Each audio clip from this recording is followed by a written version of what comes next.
Kawalan ng farm-to-market road problema ng ilang magsasaka sa Mangaldan, Pangasinan. Sundan sa report ni Jasmine Gabriel Galban. Bahagi ng tinatamnang palaya ng magsasaka na si Robert ay nasa gitna ng bukid na ito sa barangay Gilig, Mangaldan, Pangasinan. Pahirapan ng pagtanim hanggang sa pag-aani ng palay. Kinakailangan kasing maglakad sa mahabang pilapil bago makarating sa sakahan. Kung saan na raw ay mayroong farm-to-market road.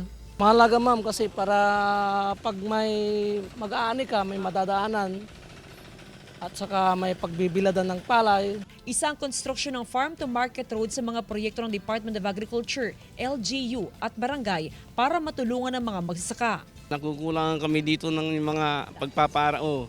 Isa yung daan, siyempre, pero yung pagpapaarawan nila ng mga palay nila.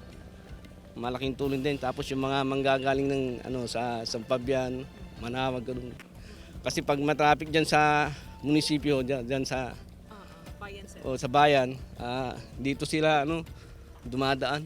Aprobado na ang farm-to-market road na magdurugtong sa mga barangay ng Gilig, Malabago at Bari.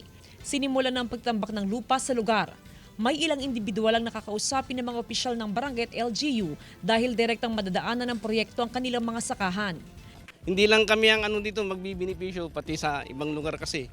Nasa 3 million pesos ang paunang pondong naaprubahan para sa proyekto. Matapos ang pagtambak, isusunod na ang concreting ng farm-to-market road. Sa oras na matapos ang proyekto, ay magiging alternate route din ito ng mga sasakyan.